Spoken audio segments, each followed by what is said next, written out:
প্রিয় ছাত্রছাত্রীরা, আশা করি তোমরা সবাই ভালো আছো। নবম শ্রেণীর সালোক সংশ্লেষ এই অধ্যায় আমি শুরু করছি। এটি তোমাদের সেকেন্ড যে সামেটিভ টেস্ট আছে সেখানে হওয়ার কথা সালোক সংশ্লেষ। তো এখান থেকে আমি শুরু করছি।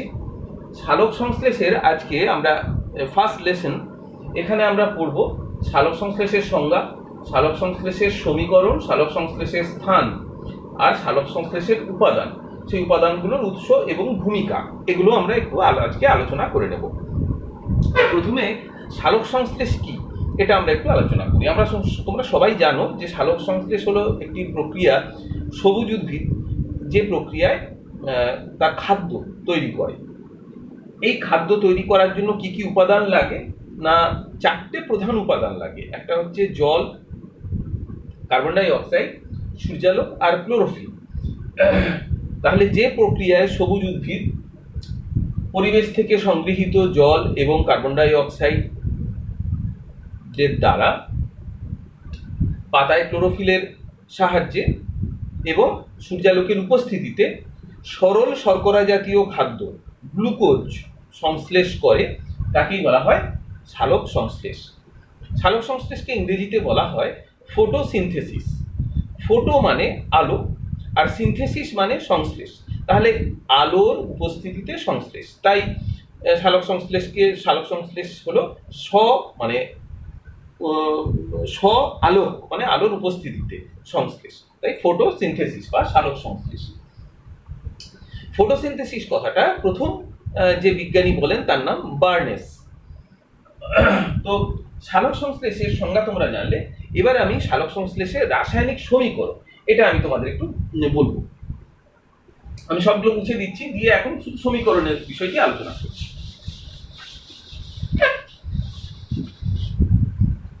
সালোক সংশ্লেষের জন্য দরকার 6 অণু কার্বন ডাই অক্সাইড,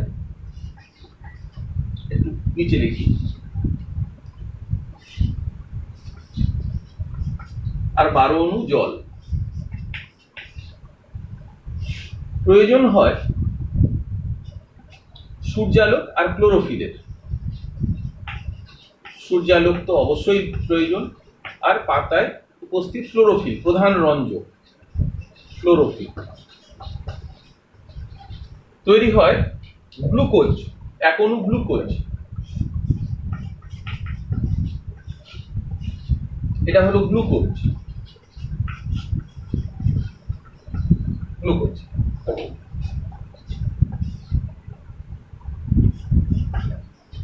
6 অণু জল আর 6 অণু অক্সিজেন। তাহলে 6 অণু কার্বন ডাই অক্সাইড আর 12 অণু জলের বিক্রিয়ায় সূর্যালোকের উপস্থিতিতে এবং ক্লোরোফিলের সাহায্যে উৎপন্ন হয় এক অণু গ্লুকোজ C6H12O6, 6 অণু জল এবং 6 অণু কার্বন ডাই অক্সাইড।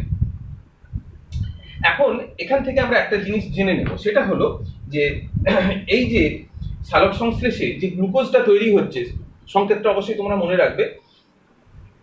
এখানে এই কার্বন, এটি আসছে কোথা থেকে, কার্বনের উৎস কি, কোথা থেকে এলো এই কার্বন?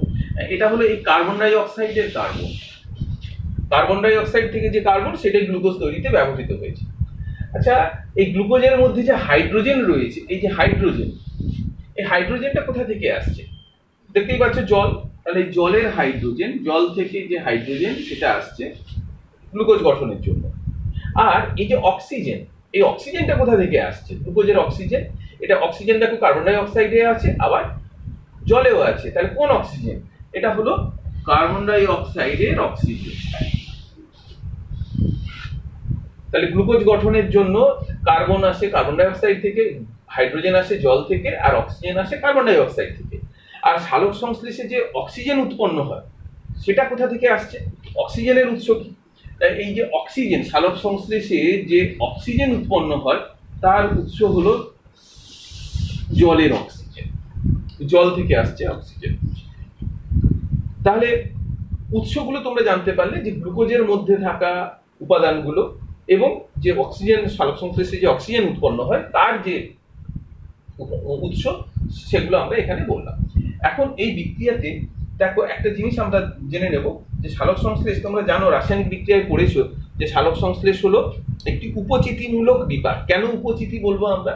উপচিতি মানে হচ্ছে যেখানে সরল উপাদানগুলো যুক্ত হয়ে কোনো জটিল জৈব যৌগ গঠিত হয়, যে বিক্রিয়ার মাধ্যমে সরল উপাদান মিলিত হয়ে জটিল জৈব যৌগ গঠিত হয় এবং যার ফলে জীবদেহের শুষ্ক ওজন বাড়ে, তাকে বলা হয় উপচিতি বিপাক।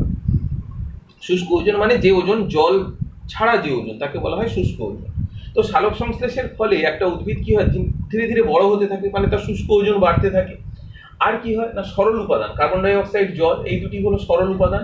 এই দুটি সরল উপাদানের সাহায্যে জটিল উপাদান গ্লুকোজ গঠিত হচ্ছে। তাহলে আমরা সালোক সংশ্লেষকে বলতে পারি একটি উপচিতিমূলক বিপাক, যেহেতু সরল উপাদান জল ও কার্বন ডাই অক্সাইড থেকে জটিল উপাদান গ্লুকোজ গঠিত হয়। একই সঙ্গে বলবো যে এর ফলে উদ্ভিদের শুষ্ক ওজন বাড়ে, তাই এটি হলো উপচিতিমূলক বিপাক ক্রিয়া। সালোক সংশ্লেষকে আমরা বলতে পারি একটি জারণ বিজারণ বিক্রিয়া। কেন, এটাও কেন বলতে পারি সেটাও দেখে নিই। দেখো আমি বিক্রিয়াটা আরেকবার লিখিয়ে তোমাদের দেখাই। সালোক সংশ্লেষে বিক্রিয়া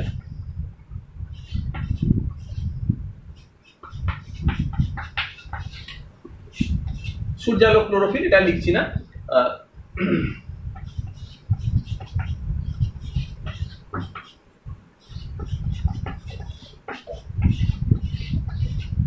এখানে দেখো কার্বন ডাই অক্সাইডের সঙ্গে হাইড্রোজেন যুক্ত হয়ে তৈরি হয়েছে গ্লুকোজ। তাহলে এখানে হাইড্রোজেন সংযোজন ঘটেছে। হাইড্রোজেনের সংযোজনকে কি বলা হয়? বিজারণ, তাই না? তাহলে এটা বিজারণ। তাহলে আমরা বলবো সালোক সংশ্লেষে কার্বন ডাই অক্সাইড বিজারিত হয়ে গ্লুকোজ তৈরি করে।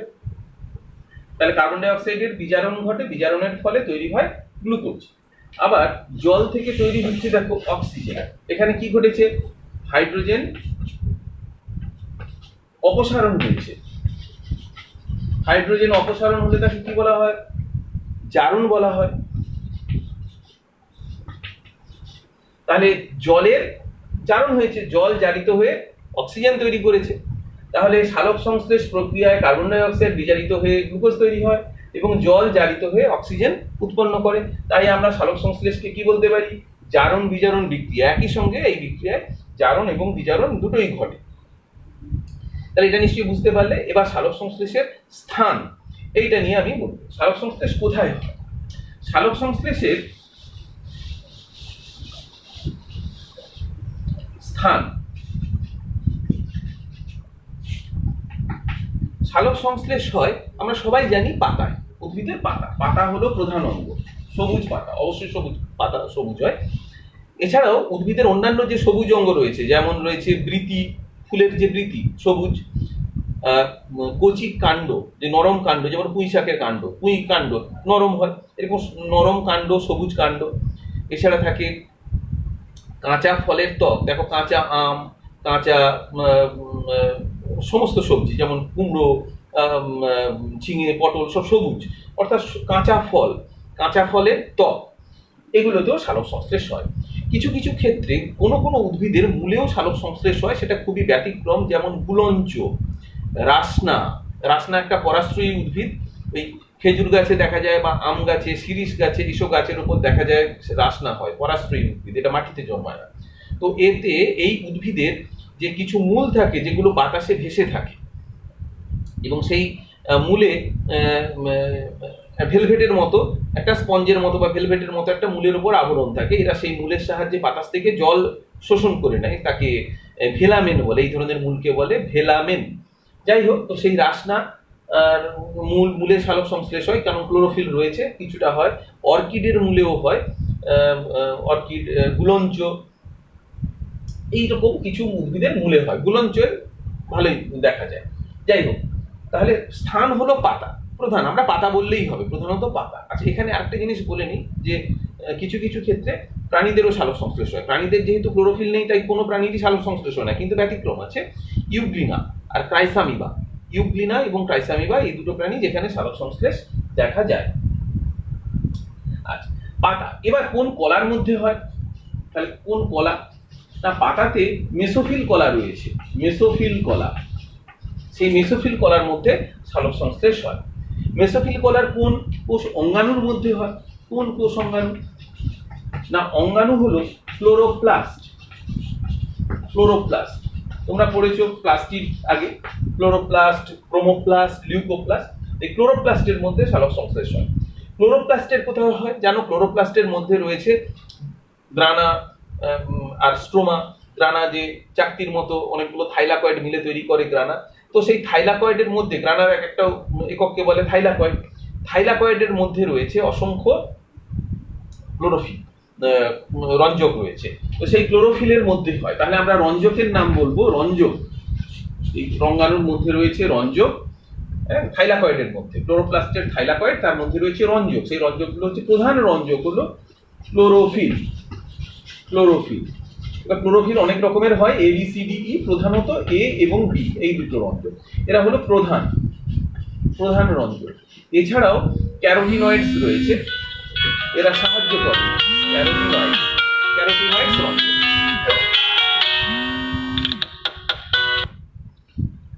ক্যারোটিনয়েডস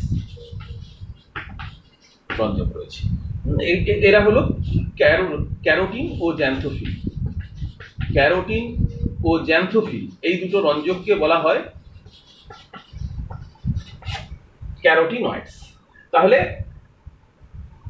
এরা হলো সাহায্যকারী, এই ক্যারোটিনয়েডস এরা হলো সাহায্যকারী রঞ্জক, প্রধান হলো ক্লোরোফিল।